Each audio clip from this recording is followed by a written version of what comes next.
नमस्कार, आप देख रहे हैं नेशन 24 न्यूज़ और मैं हूं मंतशा आपके साथ। तो अब वक्त है बुलेटिन का। शुरुआत करते हैं विदिशा से। बताया जा रहा है कि मध्य प्रदेश के विदिशा में पीएमओ ऑफिस से एक युवक का फोन कॉल आया, जिसमें यूक्रेन से भारत के लिए टिकट कराने की बात की जाती है और टिकट के नाम पर एक महिला से 42,000 रुपए की रकम मांगी जाती है। परेशान मां ने अपनी बेटी की चाहत में बिना जांच पड़ताल किए रकम पीएमओ ऑफिस के कर्मचारी बताने वाले प्रिंस के खाते में भेज दी। प्रिंस को पैसा भेजने के बाद टिकट का सिलसिले की बात शुरू होती है, लेकिन महिला का आरोप है कि अब प्रिंस गुमराह कर रहा है। इससे परेशान महिला ने कोतवाली थाना जाकर अपनी आपबीती पुलिस को सुनाई, जिस पर पुलिस ने मामला दर्ज कर कार्रवाई में जुट गई। आपको बता दें कि महिला की बेटी यूक्रेन में एमबीबीएस की छात्रा है। रूस और यूक्रेन के बीच हो रहे युद्ध के कारण परिवार बहुत चिंता में है। किसी ने दिल्ली पीएमओ ऑफिस के नाम से फ़ोन किया था कि आप 42,000 रुपये जमा कर दो तो बच्ची का टिकट हो जाएगा। तो वो कल पेमेंट अपन ने कर दिया था। टिकट आज तक नहीं हुआ, लेकिन उनको मतलब थाने पे एफआईआर करा दी गई है। अब थोड़ा उन्होंने कुछ पेमेंट वापस रीपे भी करा है 5,000 कुछ, और बाकी भी वो कर रहे हैं। आपको कैसे मालूम ये फ्रॉड करा है, कैसे मालूम? एक्चुअली कल से पेमेंट हो गया था और अभी तक कुछ टिकट नहीं आया था, तो अपन ने बार बार उनको कॉल कर रहे थे, तो बस टाइम ही मांग रहे थे कि अभी 1 घंटा और 1 घंटा और 1 घंटा, और अभी फिर उन्होंने पेमेंट करना रीपे करना शुरू कर दिया उसको। मैम, बच्ची यूक्रेन में फंसी है, इसके बाद आपने सरकार से गुहार लगाई, तो क्या मदद मिली अभी तक? फ़ोन तो आ रहे हैं काफ़ी। मनीष रस्तोगी सर का भी फ़ोन आया था अभी, जो IAS हैं, और विश्वास सारंग सर के यहाँ से भी कॉल आया था। तो आशा है जल्दी कोई ना कोई मदद होगी, क्योंकि अभी टिकट तो नहीं हुआ है। बाकी हाँ, लोग कांटेक्ट में आए हैं और सरकार की तरफ से भी फ़ोन्स आ रहे हैं, अधिकारी लोग भी फ़ोन कर रहे हैं। टिकट से संबंधित कोई टिकट हो रहा है कंफर्म, या कोई फ्लाइट बुक हो रही है, ऐसा कोई? नहीं, अभी ऐसा तो सर अभी कुछ नहीं हुआ आया है। किसी का कॉल आया इस संबंध में आपके पास? नहीं, टिकट के संबंध में कोई कॉल अभी किसी का नहीं आया। फ्रॉड वाला मामला है क्या है? वैशाली बिल्सन जो नाम की महिला हैं, उनको किसी नंबर से, अज्ञात नंबर से फ़ोन आया। तो उस फ़ोन के ने जो अकाउंट नंबर दिया, उस पर ने 42,000 रुपये ट्रांजेक्शन कर दिया है। वो आवेदन हमारे पास आया अभी, उस पर हम तत्काल तुरंत कार्रवाई कर रहे हैं। संबंधित बैंक को पत्र वगैरह लिख रहे हैं, जो समुचित कार्रवाई की जाएगी।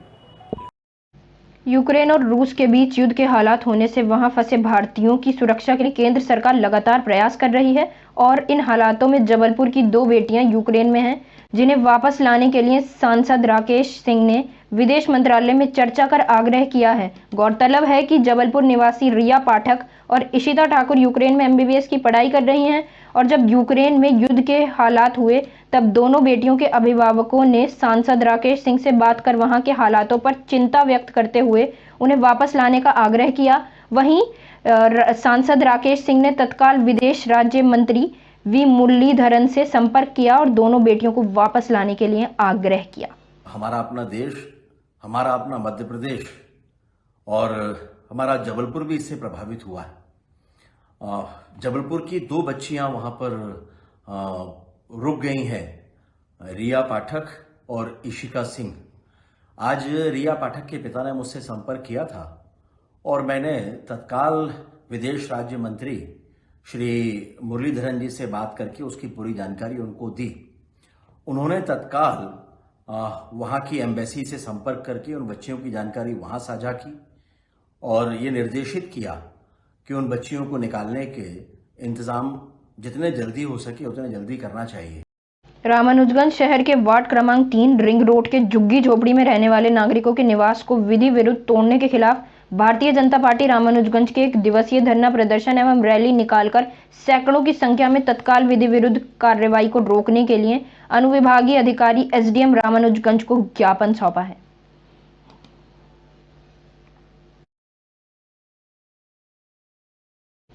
छिंदवाड़ा में आसाराम गुरुकुल में कक्षा 10वीं में पढ़ने वाली 15 वर्षीय छात्रा द्वारा गुरुकुल प्रबंधन की प्रताड़ना से तंग आकर बीते दिनों जहर खाने से हुई मौत का मामला कई राज खोल रहा है। मृत छात्रा के परिजनों ने आज गुरुकुल पहुंचकर जमकर हंगामा किया, तो वहीं आप पार्टी ने गुरुकुल को सील करने की मांग की है। इस दौरान गुरुकुल प्रबंधन ने मेन गेट बंद कर दिया था, तो वहीं आसाराम गुरुकुल के कर्मचारी ने धरना दे रहे परिजनों पर पथराव भी किया, जिसके बाद हंगामा इतना बढ़ गया कि पुलिस और तहसीलदार ने मौके पर पहुंचकर मामला शांत कराने का प्रयास किया, लेकिन परिजन और आप पार्टी के कार्यकर्ताओं द्वारा कार्रवाई की मांग और जिद के चलते हंगामा चलता रहा। इस दौरान मृत छात्रा के परिजनों ने आसाराम गुरुकुल प्रबंधन पर कई गंभीर आरोप भी जड़े हैं।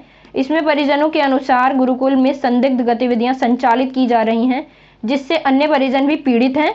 बहरहाल आरोपों में कितनी सच्चाई है ये जांच का विषय है, लेकिन इन सबके बीच प्रबंधन की कार्यप्रणाली पर कई सवालिया निशान लग गए हैं। बच्ची इतनी ज्यादा परेशान थी तो विवेक शर्मा प्राचार्य ने मारने से पहले हम माँ बाप को क्यों नहीं बुलाया, हमको क्यों नहीं बताया हमारी बच्ची का गुनाह क्या था। और उस साजिश में उसी क्लास की छात्रा भक्ति और दिव्यानी और उसकी मदर दुर्गा सोनी और भावेश जो हॉस्टल का छात्र है, उसकी मैथ्स की टीचर पूजा अमरवंशी, ये सबकी पूरी चाल थी। इन लोगों ने मेरी बेटी के साथ बड़ा बड़ा षड्यंत्र रच के एक उसकी फोटो एडिट करके उन लोगों ने उसको वायरल किया प्राचार्य और उसको लिए प्रताड़ित किया। एक नाबालिग बच्ची के द्वारा आत्महत्या किए जाने के मामले में आज उस बच्ची के परिजनों के द्वारा आसाराम बापू आश्रम में पहुंच करके एक ज्ञापन दिया गया है। इसके अलावा उन्होंने प्रशासन को भी ज्ञापन दिया हुआ है। इस संबंध में पुलिस वैधानिक कार्यवाही कर रही है। मार्ग डायरी नागपुर से बुलवाने हेतु एक विशेष वाहन भेज दिया गया है। मार्ग डायरी प्राप्त होने पर परिजनों से एवं अन्य साक्षियों से कथन लिए जाएंगे, बाद साक्ष्य भी कलेक्ट किए जाएंगे। तत्पश्चात कोई अपराध की पुष्टि होती है तो विधिक कार्रवाई निश्चित रूप से की जाएगी। इस पर बासौदा नगर के एकता चौक पर हत्या की खबर से इलाके में सनसनी फैल गई। मामले की जानकारी मिलते ही मौके पर पुलिस पहुंची और शव को बरामद कर मामला दर्ज कर लिया। मृतक 60 वर्षीय अजब सिंह बघेल ग्राम उकायला का रहने वाला है और 4 वर्ष से नगर के एकता चौक पर किराए के मकान में रह रहा था। बुजुर्ग रात को अपने कमरे में सोए हुए थे। सुबह जब घर से नहीं निकले तो मकान मालिक राम बाबू रघुवंशी ने कमरे का दरवाजा खटखटाया तो उनकी कोई भी आवाज नहीं आई। मकान मालिक ने काफी देर तक उन्हें जगाने की कोशिश की, लेकिन वह कमरे से बाहर नहीं निकले। तब मकान मालिक ने इस बात की सूचना पुलिस को दी। सूचना पर सिटी कोतवाली के टीआई अपने दल के साथ मौके पर पहुंचे और उन्होंने दरवाजे को खोला तो सामने 60 वर्षीय बुजुर्ग का शव जमीन पर पड़ा मिला। मृतक के चेहरे पर धारदार हथियार से प्रहार किया गया था। मामले में पुलिस छानबीन में जुट गई है। हत्या के मामले को देखते हुए पुलिस ने विदिशा के फॉरेंसिक टीम को भी बुलाया, लेकिन बड़ी बात तो यह देखने को मिली कि जब तक फॉरेंसिक टीम आती है शव को वाहन में पोस्टमार्टम के लिए भेज दिया गया। जांच अधिकारी ने थाना सिटी एसआई ब्रजेश शुक्ला ने बताया कि मामले की जानकारी लगते ही पुलिस मौके पर पहुंची। फिलहाल मामला दर्ज कर जांच में जुट गई है।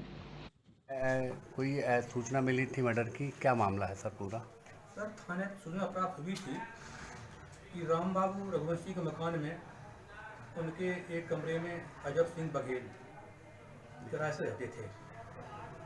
तो बोले गेट खोलने पर भी उनका गेट नहीं खुला है, तो अंदर कई लोगों ने चेक किया, पुलिस वाले भी आ गए थे। तो उनके चेहरे पे काफ़ी चोटों के निशान थे।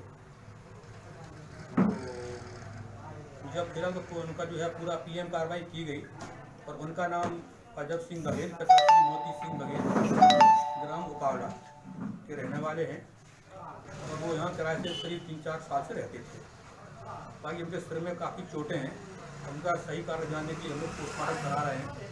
उनके परिवार के लोग भी आ गए हैं और पूरी कार्रवाई की जा रही है। बरेली के छात्र का सनसनीखेज मामला सामने आया है। आपको बताते चले कि बरेली निवासी केशव कुमार 24 फरवरी को घर से कॉलेज के लिए निकला था। तभी रास्ते में अचानक किसी ने पीछे से गर्दन पर कुछ मारा, जिसके बाद आज सुबह हरिद्वार के गंगा घाट के पास छात्र की आंख खुली। तब आसपास के लोग से पूछने लगा तो पता चला कि वह हरिद्वार में है। जिसके बाद छात्र ने हरिद्वार के साधु को अपनी आप बीती सुनाई। साधु ने छात्र को नगर कोतवाली के मामले में जानकारी देने की सलाह दी, जिसके बाद छात्र ने नगर कोतवाली पहुंचकर पुलिस को पूरे मामले की जानकारी दी। पुलिस ने छात्र के परिजनों से संपर्क कर घटना की जानकारी दे दी है।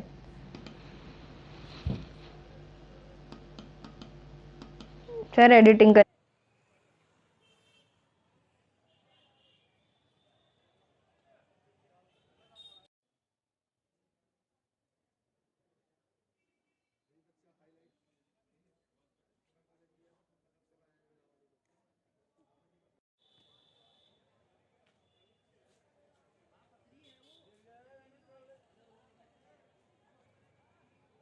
क्या नाम तुम्हारा? केशव नाम है।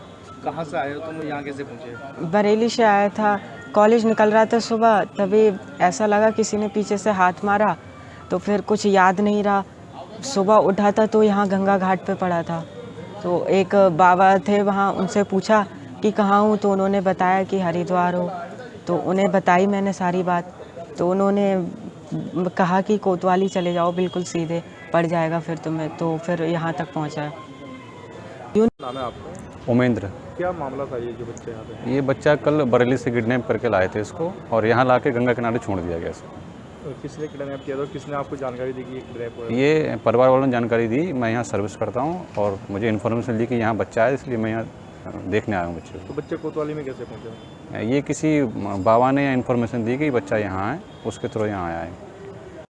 हरिद्वार महाशिवरात्रि की कावड़ यात्रा को लेकर एसएसपी ने कावड़ मेले की सुरक्षा व्यवस्थाओं को लेकर जानकारी देते हुए कहा कि हर की पौड़ी से लेकर मेला क्षेत्र और हरिद्वार नजीबाबाद राष्ट्रीय राजमार्ग में चिड़ियापुर तक निरीक्षण किया गया है और कावड़ मेले की सुरक्षा की व्यवस्थाओं को लेकर व्यवस्थाएं भी की गई हैं। उन्होंने जानकारी देते हुए बताया कि पिछले विगत 2 सालों से कोरोना संक्रमण के चलते कावड़ मेला प्रतिबंधित किया जाता आ रहा है, लेकिन अभी संक्रमण के आंकड़ों में कमी आई है। कावड़ मेले पर कोई प्रतिबंध इस वर्ष नहीं लगाया गया है। उन्होंने कहा कि सुरक्षा व्यवस्थाओं को लेकर कावड़ मेले के लिए नगर कोतवाली में 2 इंस्पेक्टर, 5 एसआई, 4 महिला SI, 20 HCP head constable, 40 constable, 15 महिला कांस्टेबल व एटीआई की तैनाती की गई है, जबकि श्यामपुर थाने में कावड़ यात्रा मार्ग पर 5 एसआई, 14 हेड कांस्टेबल, 50 कांस्टेबल, 30 महिला कांस्टेबल और पीएससी की 2 प्लूटोन तैनात की गई हैं। हरिद्वार के दुकानदारों और कावड़ियों ने पुलिस प्रशासन द्वारा सहयोग करने की अपील भी की है। जैसा कि आप जानते हैं कि पिछले 2 कावड़ के दौरान कोविड होने के कारण यात्रा प्रतिबंधित थी, और इस बार जो कोविड नियम है इनमें शिथिलता दी गई है। इस कारण काफ़ी संख्या में कांवड़ यात्री हरिद्वार में पधार रहे हैं और कांवड़ भर के वापस जा रहे हैं। पुलिस भी अपनी तरफ से पूरी तरह तैयार है। इस कार्य हेतु जो संबंधित थाने हैं श्यामपुर और कोतवाली, इनको हमारे द्वारा यहाँ से मुख्यालय स्तर से 100 से ऊपर पुलिसकर्मी और 2 प्लाटून पीएससी हमारे द्वारा दी गई है, जो कि इस यात्रा को सुचारू रूप से संचालित करवा रही है। ये अतिरिक्त फोर्स है। इसके अलावा यदि आवश्यकता होगी तो और अधिक फोर्स दिया जाएगा और यात्रा वर्तमान में सुचारू रूप से चल रही है। हिमाचल प्रदेश की धर्म संसद को स्थगित कर वसीम रिजवी उर्फ जितेंद्र नारायण त्यागी की रिहाई के लिए अभियान चलाने के लिए संतों ने हुंकार भर दी है। स्वामी यति नरसिंहानंद ने अपनी हालत का जिम्मेदार महात्मा गांधी और गांधीवादी विचारों को बताया है। डासना मंदिर के पीठाधीश्वर और जान अखाड़े के महामंडलेश्वर पति नरसिंहानंद ने घोषणा की है कि वे सर्वानंद घाट छोड़ रहे हैं और घाट छोड़कर पदयात्रा कर दिल्ली रवाना होंगे और दिल्ली में गांधी समाधि पर जाकर अपना आमरण अनशन शुरू कर देंगे। संतों द्वारा 27 फरवरी से शुरू होने वाली इस पदयात्रा को लेकर हरिद्वार सहित दूसरे स्थानों से भी संतों का समर्थन लेने की तैयारी चल रही है। जमानत नहीं मिल रही, ये बहुत दुर्भाग्य की बात है और हम इसका विरोध करने के लिए दिल्ली जा रहे हैं। गांधी की प्रतिमा के सामने हम आमरण अनशन करेंगे, क्योंकि हम स्वामी जी हमारे ज्ञाननाथ जी, योगी ज्ञाननाथ जी हैं। 4, 5 और 6 को हिमाचल में धर्म संसद हमारी होने वाली थी मार्च में। योगी जी और सत्यदेवानंद जी, इन्होंने वो धर्म संसद टाल दिया, क्योंकि अभी पहले हमें सबसे पहले अपने भाई के सम्मान के लिए लड़ना है। हम लोगों का मानना यह है कि हमारी दुर्गति का कारण गांधी और गांधीवादी विचार है और हम लोगों के पास ताकत है नहीं, तो हम गांधी की प्रतिमा के सामने आमरण अनशन करके अपने प्राण देना चाहते हैं, ताकि दुनिया जाने कि हिंदू की क्या दुर्गति और क्या दुर्दशा है। महाशिवरात्रि के आने पर बम बम बोले की गूंज चारों तरफ सुनाई दे रही है। वहीं धर्मनगरी हरिद्वार भी शिवमयी हो गई है। हजारों शिव भक्त जल और कांवड़ लेकर अपने शिवालयों की ओर प्रस्थान कर रहे हैं। फागुन मास की महाशिवरात्रि से पहले रोजाना हजारों शिव भक्तों के हरिद्वार में आने का सिलसिला भी लगातार जारी है। बम बम बोले के नारों के साथ एक बार फिर धर्मनगरी भक्ति से सराबोर हो उठा है। दिल्ली, उत्तर प्रदेश, चंडीगढ़ समेत आसपास के कई राज्यों से शिव भक्त अपनी आस्था लेकर हरिद्वार पहुंच रहे हैं। यही नहीं, भगवान भोले की जय जयकार करते शिव भक्त कई किलोमीटर का सफर पैदल तय कर अपने शिवालयों तक पहुंच रहे हैं।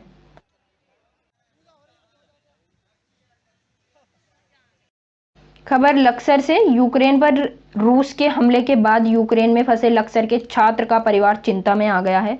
लक्सर निवासी संजीव शर्मा और उनका परिवार बेहद परेशान है। संजीव शर्मा का पुत्र आशुतोष शर्मा यूक्रेन एमबीबीएस की पढ़ाई कर रहा है और रूस के हमले के बाद वह वहां फंसा हुआ है। परिजनों ने भारत सरकार से बेटे सहित सभी भारतीयों को सुरक्षित वापस लाने की गुहार लगाई है।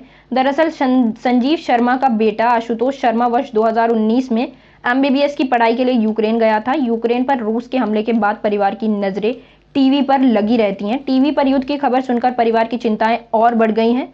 पिता संजीव शर्मा ने बताया कि आज ही बेटे से फोन पर बात हुई है। वैसे तो वह सुरक्षित है, लेकिन युद्ध के हालात को देखते हुए उनकी चिंता बढ़ रही है। भाई जहाँ बच्चा रह रहा है वहाँ कोई दिक्कत नहीं है, कोई किसी तरह कोई दिक्कत नहीं है, नो प्रॉब्लम। देखिए अभी फिलहाल घर का माहौल तो बहुत ही ख़राब है, सब लोग सभी चिंतित हैं, सारे रिश्तेदार चिंतित हैं और उससे वापस लाने के जो जितने भी प्रयास थे लगभग स्थिल हो गए। क्योंकि पहले अप्लाई किया ऑनलाइन, तो ऑनलाइन अप्लाई का तो कोई जवाब आया नहीं वहाँ से। अभी इंडियन गवर्नमेंट क्या फैसला मिलेगी इसका तो कुछ पता नहीं, लेकिन चिंता बहुत ज़्यादा है।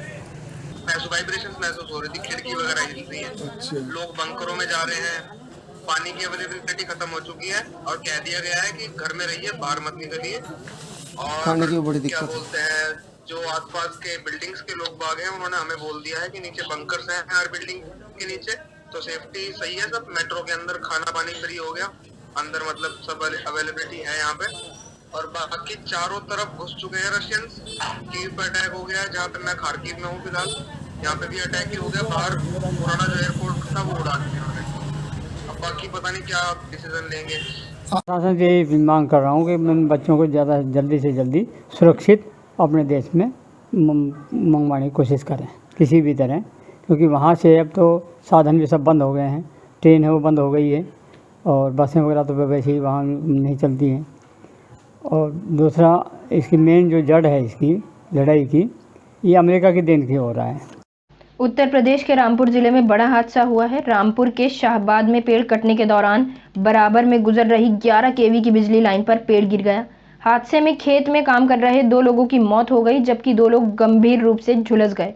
आसपास के खेतों में काम करने वालों और ग्रामीण लोग मौके पर पहुंच गए। सूचना पर पुलिस भी पहुंच गई। पुलिस ने दोनों मृतकों के शव कब्जे में लेकर पोस्टमार्टम के लिए जिला अस्पताल भेज दिए, जबकि घायलों को सीएचसी में भर्ती करा दिया गया है। घटना शाहबाद थाना इलाके के ग्राम केसपुर की है। गांव निवासी किसान सिपट्टर सिंह ने अपने खेत में लगे पेड़ काटने का ठेका ग्राम बंदे की मडेयान निवासी इकबाल को दिया था। इसी की मेड़ के बराबर में बालकाराम प्रजापति का खेत है, जिसके ठेके पर भीतर गांव निवासी प्रताप सिंह को दिया था। शुक्रवार को प्रताप सिंह के पुत्र हरपाल, मजदूर कमलवीर, राजकुमार, सुरेश खेत में काम कर रहे थे। इस बीच सुबह 10 बजे लकड़ी के ठेकेदार इकबाल ने पेड़ कटवाने शुरू कर दिए। एक पेड़ बराबर से गुजर रही ट्यूबवेल की 11 केवी की बिजली लाइन पर गिर गया, जिससे बिजली लाइन टूटकर नीचे गिर गई।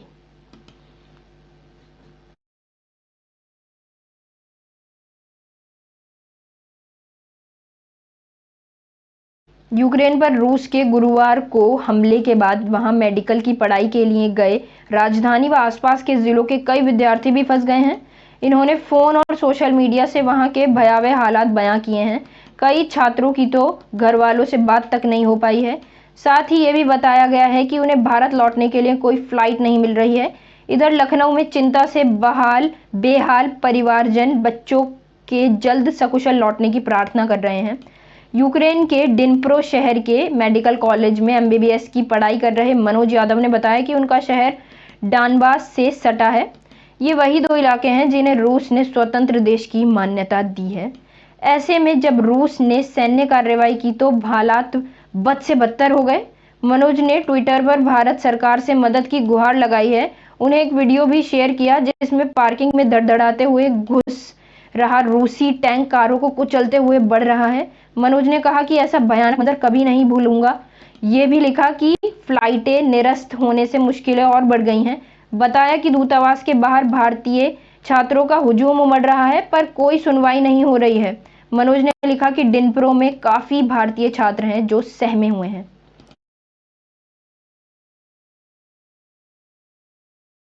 यूक्रेन में रूसी हमले के बीच भारतीय छात्रों के साथ उधम सिंह नगर के दिनेशपुर का रहने वाला एक छात्र भी फंस गया है। वहीं परिजन उसकी सलामती के साथ जल्द घर वापसी की दुआ कर रहे हैं। दिनेशपुर के बीजेपी नेता दीपांकर राय का पुत्र अमन राय यूक्रेन की खार्किव शहर के इंटरनेशनल मेडिकल इंस्टीट्यूट में एमबीबीएस की पढ़ाई कर रहा है।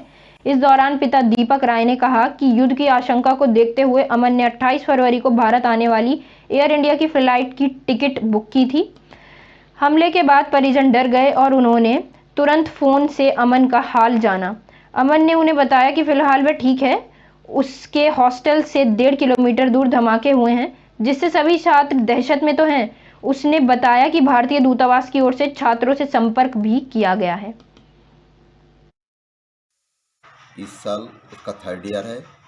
अब इस समय घर आने के लिए टिकट वगैरह 28 को हुआ था, वो सब टिकट कैंसिल हो गया है और 23 के मॉर्निंग में वहाँ पर बारिश हुआ है और उसी में फंसे हुए हैं। किस तरह का निकाला जाए, मैं मोदी सरकार से और मोदी से अनुरोध करता हूँ कि वो हमारे बच्चे नहीं और भी बच्चे हैं, उनको किस तरीके से इंडिया में लाया जाए, इसके लिए प्रयास करें।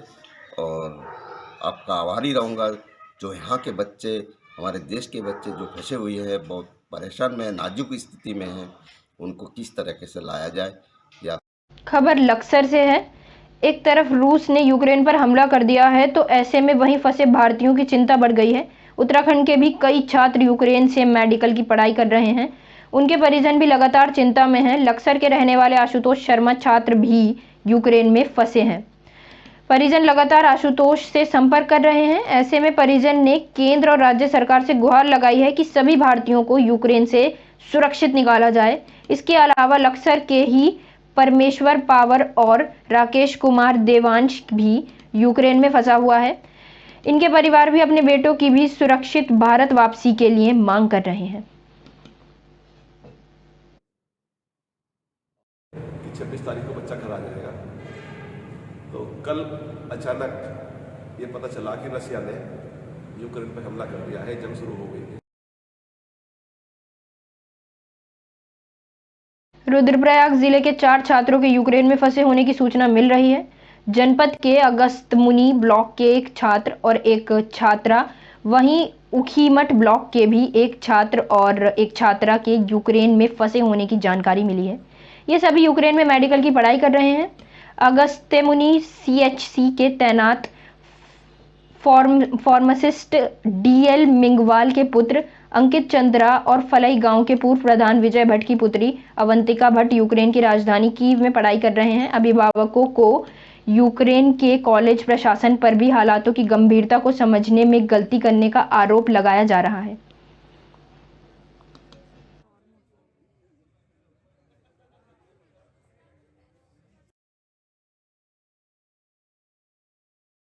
राष्ट्रपति पुतिन द्वारा सैन्य कार्रवाई के आदेश के बाद रूस ने यूक्रेन पर ताबड़तोड़ मिसाइल हमले शुरू कर दिए हैं। इस युद्ध के बीच अमेरिकी राष्ट्रपति जो बाइडेन ने एक सप्ताह के भीतर दूसरी बार व्हाइट हाउस में राष्ट्र को संबोधित किया। अपने संबोधन में बाइडेन ने कहा कि रूसी राष्ट्रपति व्लादिमीर पुतिन की आक्रामकता रूस को महंगी पड़ेगी। साथ ही कहा कि यूक्रेन पर रूस का सैन्य हमला अमेरिका की भविष्यवाणी के मुताबिक हो रहा है। वहीं रूस में अब युद्ध के खिलाफ प्रदर्शन शुरू हो गया है। रूसी पुलिस ने दर्जनों शहरों में युद्ध विरोधी विरोध प्रदर्शन में 1700 से अधिक लोगों को हिरासत में लिया है। अमेरिकी विदेश मंत्री एंटनी ब्लिंकेन ने कहा कि अमेरिका और हमारे सहयोगी इस अनावश्यक आक्रामकता के लिए रूस पर तीव्र और गंभीर प्रतिबंध लगाएंगे। हम नाटो गठबंधन के खिलाफ किसी भी आक्रमण को रोकने के लिए एक मजबूत एकजुट प्रक्रिया सुनिश्चित करने के लिए अपने नाटो सहयोगियों के साथ भी समन्वय करेंगे।